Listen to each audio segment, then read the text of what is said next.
The West Burbridge Country Club had always been my family's unofficial headquarters.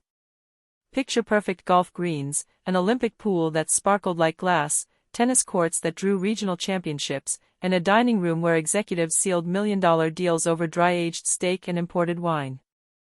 I practically grew up here, debuts, graduations, anniversaries, always present, yet never really seen. I was the other daughter. The one who didn't match the family brand. Vanessa, at 35, was the family's trophy. Ivy League graduate. Married to a rising corporate attorney. Organizer of high society charity galas. She wore couture dresses the way other people wore confidence, effortlessly and on purpose. And then there was me. The disappointment. The daughter who left college after 2 years and worked unimpressive jobs. Barista. Store manager. Office assistant. The one who still shopped at Target, not Neiman's. So when I showed up to Sunday brunch at the club in jeans, a casual blazer, and flats, I should have known what was coming.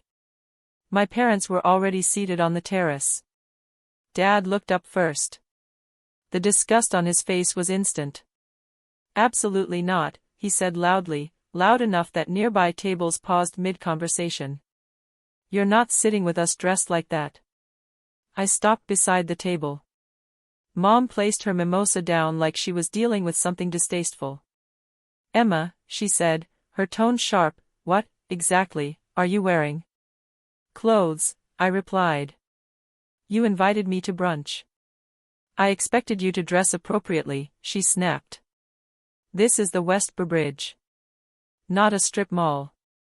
Vanessa appeared then, immaculate in cream silk, looking like a lifestyle magazine ad. She froze when she saw me.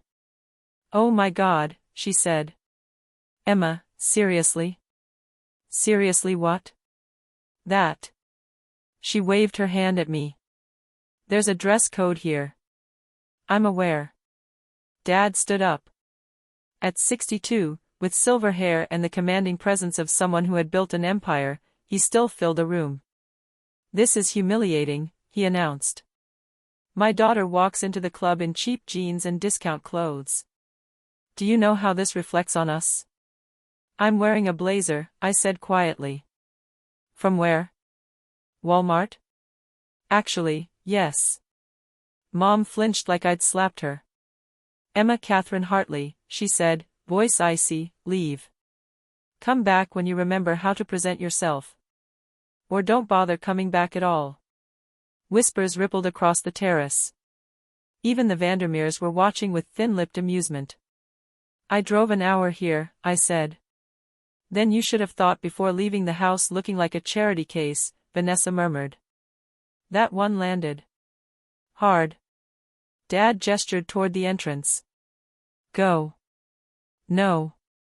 You are embarrassing us," Mom said. "Your presence is the embarrassment." I didn't argue. I didn't cry. I just followed Dad inside when he stormed off to speak to management. The club's foyer gleamed with marble, chandeliers, and portraits of old money founding members. Dad was already at the concierge desk. "My daughter violated the dress code," he told the concierge. "I want her removed from the premises." The concierge hesitated. "But sir, if she's your guest." "She is no longer my guest." The general manager, Patricia, arrived, calm, professional. "Mr. Hartley, you asked for intervention?" "Yes." "Get the owner if you need authorization." Patricia nodded and left. A moment later, she returned, with Catherine Brennan, the club's director of operations, and my assistant, Jordan, holding my portfolio. Catherine looked directly at my father. "Mr. Hartley, you requested the owner's involvement." "She's here." "Miss Hartley?" She looked at me. Dad blinked, completely lost. "What?" Patricia's tone was measured and clear. "Mr. Hartley, Emma Hartley isn't just a member. She is the owner of the West Burbridge Country Club. She acquired the property 8 months ago through Hartley Hospitality Group." The room went silent. Dad stared at me, stunned. Mom took an actual step back. Vanessa's mouth fell open. And I just stood there, in jeans, perfectly, unapologetically, comfortable. Vanessa's phone slipped from her fingers and hit the marble floor with a sharp crack. "That's not possible," Dad murmured, like reality itself had malfunctioned. Jordan stepped forward, opening my leather portfolio and presenting neatly tabbed documents. "The acquisition was completed on February 15, he explained. The prior ownership was operating at a loss due to poor management and outdated facilities. Ms. Hartley purchased the club for $14.7 million, and has since invested an additional $8.2 million in upgrades." He placed the papers in my father's hands. "The new tennis complex?" Jordan continued. "Funded by Miss Hartley. The remodeled dining room? Also her investment. The spa expansion that opened last month, her modernization initiative." Dad stared at the documents like they were in another language. His hands trembled. "Emma. I don't understand." "It's real," I said calmly. "I've owned the West Burbridge for 8 months. I just haven't made that public yet." "But you work retail," Mom said faintly. "You're a store manager." "That was 7 years ago," I said quietly. "I went into hospitality consulting. Helped struggling properties restructure and recover. Built my own investment group. Started acquiring hotels, restaurants, event centers." Patricia added, "Professional and steady, Miss Hartley's company currently holds 14 properties across 3 states. The West Burbridge is her flagship." Vanessa finally managed to speak. "14 properties? You own 14? 15, Jordan corrected. We just closed on a boutique hotel in Asheville. She flew back this morning to make it to brunch." Dad kept scanning the pages. Every signature had my name on it. "Why didn't you tell us?" I met his eyes. "When would I have told you? At Christmas, when you spent the evening praising Vanessa and referring to me as still figuring things out? Or last Easter, when you suggested I just hadn't tried hard enough in life?" Mom's voice wavered. "That's not fair." "It's exactly fair," I said. "You weren't concerned. You were embarrassed." Vanessa's voice cracked. "We were just worried about you." "No," I corrected gently. "You were ashamed of me." Catherine cleared her throat. "Miss Hartley, should we review the Hartley family membership file?" "Yes," I said. She pulled it up on her tablet. Primary membership, Richard and Margaret Hartley. Associate, Vanessa Preston. Annual dues are $45,000 for primary, $12,000 for associate. And termination terms? I asked. Membership may be revoked immediately for behavior damaging to the club's values or reputation. Final discretion rests with ownership. Dad's face drained of all color. "Emma, what are you doing?" I looked at him, really looked at him. "You tried to have me removed from my own property because of my outfit. I didn't know. And if I weren't the owner? Would you still have done it?" Silence. Mom stepped forward. "We made a mistake. A terrible one. But please don't do this." Vanessa's mascara was running. Please. We're sorry. We didn't know." I let the moment breathe. "Catherine," I said, "what happens when a member harasses or humiliates another member or staff?" "Immediate suspension," she replied. "Possible permanent expulsion. Board seats are forfeited if membership is revoked." Dad exhaled like someone had punched the air out of him. "I've served on that board for 12 years, he whispered. "I'm next in line for board president." "You were," I said softly. A hush fell across the lobby. People were watching. Recording. "Here's what will happen," I said. "Dad, your board position is suspended pending review. Mom, Vanessa, your memberships are suspended for 30 days. Vanessa broke. Mom's eyes filled. Dad looked small for the first time in his life. During those 30 days, I continued, you'll think about how you speak to people. Including me. And if we don't? Dad asked, voice rough. Then it becomes permanent. Catherine nodded and signaled security, polite, professional, not aggressive. My family was escorted out of the club. The marble lobby echoed with silence. Patricia stepped beside me. Miss Hartley, you just rewrote the club's social hierarchy. I let out a slow breath. Not sure that was the goal. But it was necessary, she said gently. I headed to my car, hands shaking. My phone lit up. Vanessa, please, we can fix this. Just talk to us.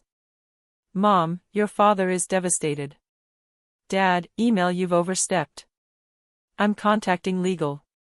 This isn't over. I powered the phone off. Jordan opened the passenger door. You okay? I honestly don't know. He gave a slow, almost sympathetic nod.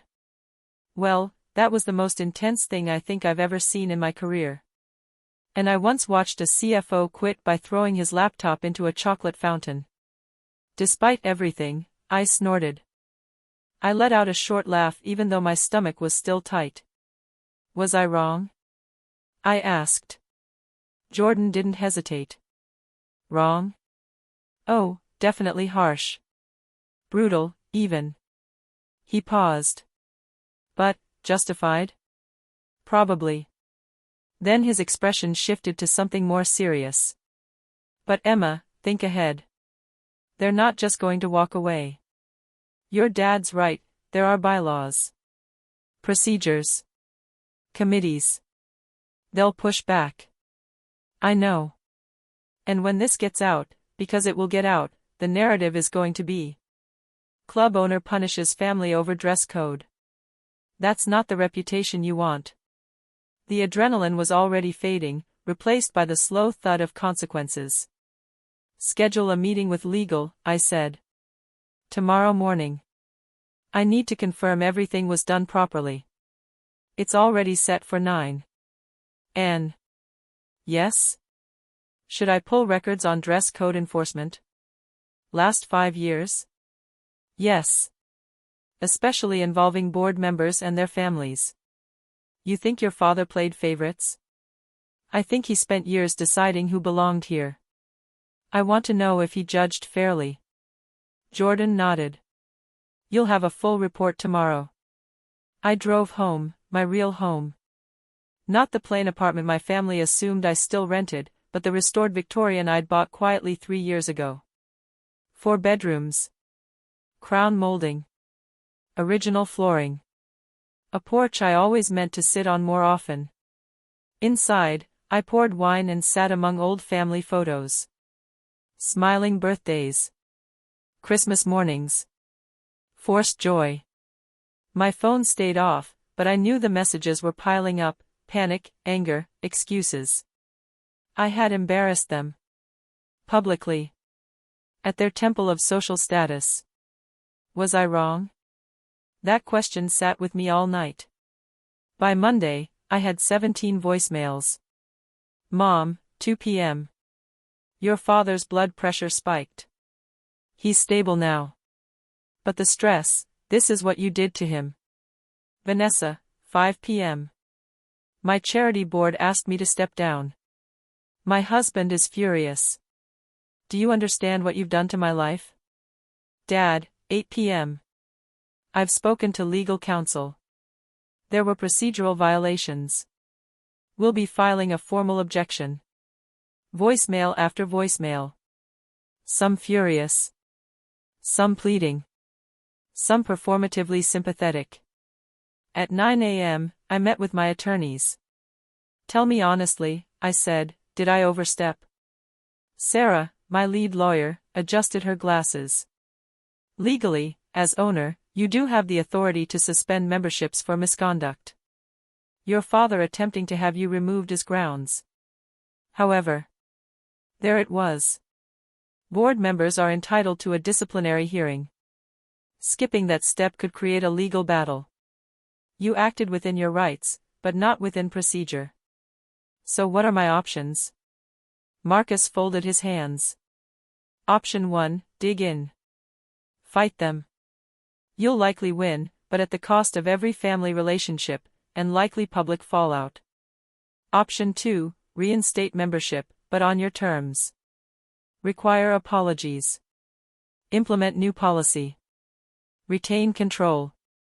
Option 3, sell the club and walk away with profit. I'm not selling, I said immediately. Sarah nodded. Then option 2. Not because you were wrong, but because you're choosing strategy over revenge. I called my father that afternoon. He answered instantly. Emma. I've consulted legal. I'm reinstating your memberships, with conditions. A pause. What conditions? First, a written apology acknowledging that trying to remove someone over a tire was inappropriate. Second, participation in a review of the dress code, ensuring fair, consistent enforcement. Third, you respect my ownership. No undermining. No quiet sabotage. If you disagree with club direction, you resign, you do not interfere. Silence stretched. Then, quietly. You really built something, didn't you? Yes. I didn't know. You never asked. He exhaled, the sound of realization landing. I should have. We celebrated Vanessa's success because it was visible. Yours was private. I didn't recognize that success doesn't always shout. Yes, I said softly. You didn't recognize it. But you can now. I'm sorry, he said. Truly. The next Sunday, I returned to the club. Same jeans. Same blazer. Same shoes. My family stood when I approached. Emma, my mother said gently. Sit with us? I'd like that. They'd saved me the best seat on the terrace, the one with the sweeping view of the greens. We talked. Carefully. Like people learning each other again. Other members watched. But no one whispered. No one stared. Because now they knew. The woman in jeans didn't just belong here. She owned the place. And finally, at that table, my family treated me like I did too.